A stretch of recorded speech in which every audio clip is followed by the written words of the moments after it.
आज जो हम पढ़ेंगे कक्षा 12 का कक्षा 12th क्लास का प्रतिरक्षा तंत्र शुरू करेंगे चैप्टर। इस चैप्टर में प्रतिरक्षा तंत्र को अंग्रेजी में कहते हैं इम्यूनोलॉजी, और इसको इम्यून सिस्टम कहते हैं। और पहला क्वेश्चन है इसका, प्रतिरक्षा तंत्र किसे कहते हैं, इसके प्रकार बताइए।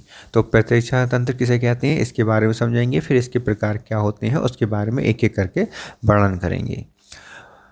बॉडी में सभी प्रकार के रोग जनकों, उनके विषैले पदार्थों के इफेक्ट का प्रतिरोध करके बॉडी में बैलेंस बनाए रखने की एबिलिटी होती है। तो बॉडी के अंदर अपने बैलेंस बनाए रखने की एबिलिटी होती है, क्षमता होती है। जितने भी प्रकार के बाहर से रोग आते हैं या रोग उत्पन्न होते हैं, विषैले पदार्थ हमारे अंदर होते हैं बॉडी के अंदर, उनके इफेक्ट को ख़त्म करके, उनका प्रतिरोध करके बॉडी का बैलेंस बनाए रखने की क्षमता बॉडी के अंदर होती है। इसी को क्या कहते हैं, इसे शरीर की इम्यूनिटी कहते हैं। अर्थात हमारे अंदर बाहर से अगर कोई बैक्टीरिया आ जाए, कोई एंटीजन आ जाए, उन बैक्टीरिया को ख़त्म करके हमारी बैलेंस, हमारे बॉडी की इम्यूनिटी को बनाए रखना, ये कहलाता है इम्यूनिटी कहलाती है या प्रतिरक्षा कहलाती है। इसके अध्ययन को हम प्रतिरक्षा विज्ञान कहते हैं या इम्यूनोलॉजी कहते हैं। फादर ऑफ इम्यूनोलॉजी कौन है? ईवी बेहरिंग है। EV Behring father of immunology हैं। बॉडी में इम्यून से रिलेटेड एक स्पेशल सिस्टम होता है। इम्यून से रिलेटेड मतलब एंटीबॉडी यह बनती है, एंटीजन से क्रिया करके एंटीजन को ख़त्म कर देती हैं, एंटीबॉडी बनती है हमारे अंदर। इसको क्या कहते हैं, एक स्पेशल सिस्टम होता है जिसमें एंटीबॉडी बनती हैं। इस सिस्टम को कहते हैं इम्यून सिस्टम कहते हैं। प्रतिरक्षा दो प्रकार की होती है, अवशिष्ट प्रतिरक्षा और विशिष्ट प्रतिरक्षा। तो एक एक करके अवशिष्ट प्रतिरक्षा और विशिष्ट प्रतिरक्षा के बारे में एक एक करके हम पढ़ेंगे। तो पहला आता है अविशिष्ट प्रतिरक्षा या नॉन स्पेसिफिक इम्यूनिटी, जिसमें नॉन स्पेसिफिक इम्यूनिटी से नाम से पता चल रहा है कि यह कोई स्पेसिफिक इम्यूनिटी नहीं है, कि कोई स्पेशल रोग के लिए इम्यूनिटी नहीं है, ये सबके लिए समान है।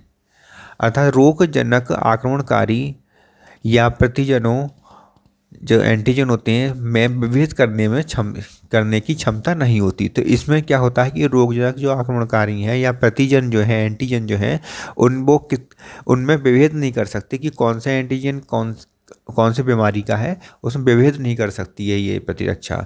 इसीलिए ये प्रतिरक्षा किसी विशेष रोग से सुरक्षा प्रदान करने की जगह सभी रोगों में समान रूप से प्रतिरक्षा प्रदान करती है। इसका मतलब ये हुआ कि अगर अलग अलग प्रकार के प्रतिरक्षा एंटीजन आ रहे हैं या रोगजनक आक्रमणकारी आ रहे हैं बॉडी के अंदर, तो ये किसी स्पेशल को नहीं मारेगी बल्कि सबको एक समान रूप से ही नष्ट करेगी। इस कारण ये सभी रोगों के लिए एक समान सुरक्षा प्रदान करती है, ना कि कोई विशेष प्रकार की सुरक्षा प्रदान कर पाती है। इसीलिए इसे सहज या स्वाभाविक प्रतिरक्षा भी कहते हैं। दूसरा जो होता है विशिष्ट प्रतिरक्षा कहलाती है। विशिष्ट प्रतिरक्षा नाम से पता है ये विशेष है, स्पेशल है, किसी विशेष प्रकार के रोग के लिए स्पेशल प्रतिरक्षा है। इसमें देखिए क्या लिखा है कि इस प्रतिरक्षा में अलग अलग रोगजनक आक्रमणकारी प्रतिजनों से सुरक्षा के लिए अलग अलग तरह की स्पेशल सेल्स होती हैं। अर्थात इसमें जो आक्रमणकारी हैं, प्रतिजन हैं, उन अलग अलग के लिए, अलग अलग प्रतिजनों के लिए अलग अलग स्पेशल सेल्स होती हैं, स्पेशल कोशिकाएं होती हैं जो आक्रमणकारियों को मारती हैं या प्रतिजनों को नष्ट करती हैं। इसीलिए इन्हें क्या कहते हैं, इसीलिए इसे स्पेसिफिक इम्यूनिटी कहते हैं या विशिष्ट प्रतिरक्षा कहते हैं।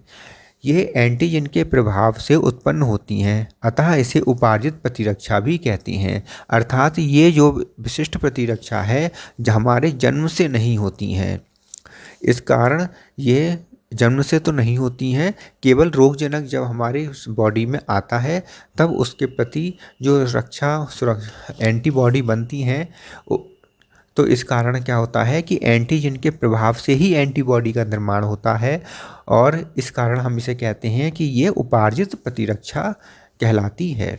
उपार्जित प्रतिरक्षा का मतलब होता है कि जो हमें जन्म से प्राप्त ना हो बल्कि पैदा होने के बाद किसी वजह से हमारे शरीर में आ जाती हैं। जैसे कि अब ये एंटीबॉडी हैं, एंटीजेंस हैं, हमारे शरीर में आएंगे और उसको मारने के लिए एंटीबॉडी हमारे शरीर में बनेंगी, तो ये प्रतिरक्षा हमारी कहलाएगी उपार्जित प्रतिरक्षा। और जो अब अवशिष्ट प्रतिरक्षा है, नॉन स्पेसिफिक इम्यूनिटी है, ये बचपन से ही होती है, पैदा होते ही हमारे अंदर होती है। और ये प्रतिरक्षा कोई विशेष प्रकार की प्रतिरक्षा नहीं होती है। अवशिष्ट प्रतिरक्षा कोई, इस कारण क्या है कि ये सभी प्रकार के एंटीजन को, सभी प्रकार के आक्रमणकारी, रोगजनक आक्रमणकारी को एक समान रूप से ये मारती है, ख़त्म करती हैं। तो अवशिष्ट प्रतिरक्षा और विशिष्ट प्रतिरक्षा में अंतर समझ में आ गया कि अवशिष्ट प्रतिरक्षा कोई स्पेशल प्रतिरक्षा नहीं है, सबके लिए, सभी रोगों के लिए समान रूप से काम करती है। सहज प्रतिरक्षा या स्वाभाविक प्रतिरक्षा कहलाती है। विशिष्ट प्रतिरक्षा स्पेशल प्रकार के एंटीजन के लिए या स्पेशल प्रकार के रोगजनक आक्रमणकारी के लिए होती है। अलग अलग कोशिकाएँ होती हैं, इसलिए इन्हें स्पेसिफिक इम्यूनिटी कहते हैं और ये उपार्जित प्रतिरक्षा होती है।